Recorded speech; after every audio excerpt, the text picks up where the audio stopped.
Un método gráfico para resolver un sistema de fuerzas coplanares y paralelas es el método del polígono de fuerzas, utilizando también como ayuda un polígono funicular. Veamos cómo funciona este método gráfico, que si se realiza a escala y especialmente cuando se trabaja con una herramienta de dibujo asistido por computadora, se obtienen los mismos resultados que mediante un cálculo analítico. Para ello vamos a tener que, en una primera instancia, trasladar todas las fuerzas F1, F2 y F3 sobre una misma recta de acción, de modo tal de poder hallar la resultante del sistema, que es muy simple. Se traza primero F1, en negro aquí, luego a continuación de F1, F2, es decir, partiendo desde aquí hasta aquí F2. En este caso la he hecho en color azul para que se distinga respecto de la línea de F1. Y finalmente, a partir del extremo de F2, se traza la F3. Siempre a escala.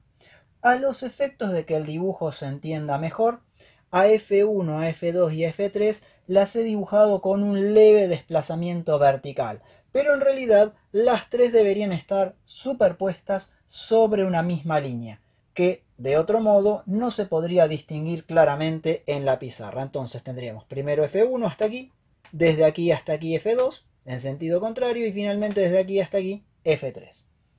El origen de F1 con la flecha de F3 me darán lugar a la resultante R del sistema, que también la debería dibujar aquí arriba superpuesta a todas las demás líneas. Por una cuestión de practicidad, a la resultante R la he dibujado separada, ya que debería haber estado superpuesta a F1, F2 y F3. Y como se puede apreciar, va en el mismo sentido que F1 y F3, que son las dos fuerzas mayores del sistema. Una vez que se ha obtenido la resultante R en este polígono de fuerzas abierto, porque el extremo inicial de F1 no coincide con el extremo final de F3, se elige un punto cualquiera del plano, por ejemplo este punto P, y se comienzan a trazar rayos que pasen por los extremos de cada una de las fuerzas. Por los extremos de la fuerza F1 pasan los rayos 1 y 2. Por los extremos de la fuerza F2, el rayo 2 y el rayo 3. Y por los extremos de la fuerza F3, los rayos 3 y 4. También, si tuviéramos la resultante dibujada donde corresponde sobre la misma línea donde están F1, F2 y F3, tenemos que por los extremos de la resultante pasarían los rayos 1 y 4. Esos rayos 1 y 4 me servirán luego para poder ubicar correctamente a la resultante en este sistema de fuerzas en su posición real. Pasemos ahora a trazar el polígono funicular sobre nuestro sistema de fuerzas con ayuda de los rayos que vemos aquí.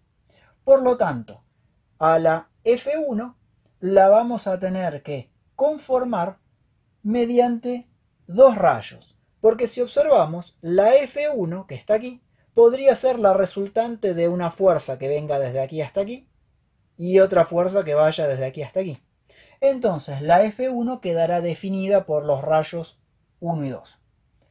Por otra parte, la F2 que viene desde aquí hasta aquí podría ser la resultante de una fuerza que venga hasta aquí y una fuerza que venga hasta aquí, con lo cual la F2 quedará definida por los rayos 2 y 3.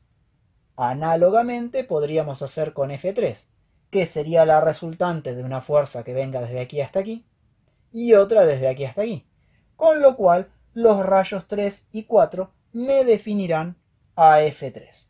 Finalmente, la resultante R, que debería estar dibujada acá, podrá ser la resultante de una fuerza que pase por aquí y otra que pase por aquí, con lo cual los rayos 1 y 4 terminarán definiendo a la resultante y serán los que me permiten a mí ubicar en esta zona del dibujo la recta de acción de la resultante. Aquí sobre este dibujo he trazado los diferentes rayos que me permiten conformar el funicular de fuerzas. Observemos. Tenemos la fuerza F1 aquí. En un punto cualquiera, por ejemplo este, trazo dos líneas auxiliares que sean paralelas a los rayos 1 y 2. Por ejemplo, esta línea es paralela al rayo 1 y esta línea es paralela al rayo 2. De modo que la fuerza F1 quedaba definida entre los rayos 1 y 2.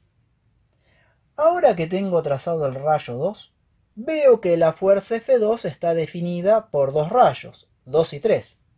Pero el rayo 2 corta la recta de acción de la fuerza 2 en este punto. Por lo tanto, por ese punto voy a pasar al rayo número 3. Ya no elijo un punto cualquiera, sino que este punto ya queda definido por el primer punto arbitrario que elegí en la fuerza F1. Trazando esta línea, que es paralela al rayo 3, en este punto tengo los dos rayos 2 y 3 que me estarían definiendo a F2. Este rayo 3 corta a la recta de acción de F3 en este punto que está aquí abajo.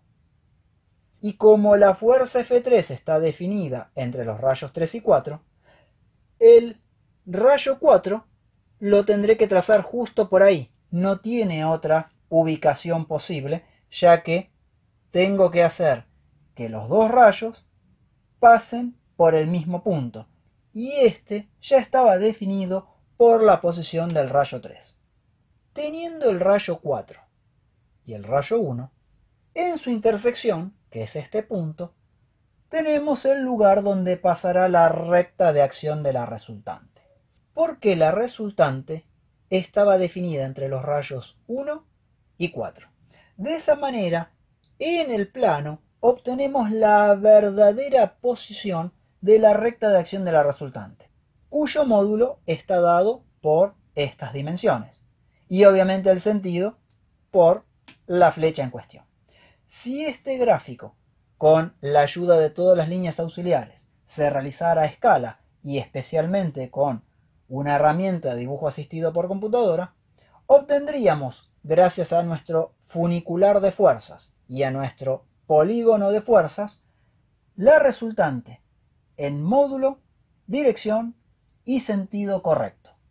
Y no solamente eso, sino que los valores numéricos, trazando las cotas de esta resultante y, por ejemplo, la cota de esta ubicación, nos daría exactamente lo mismo que con un cálculo analítico.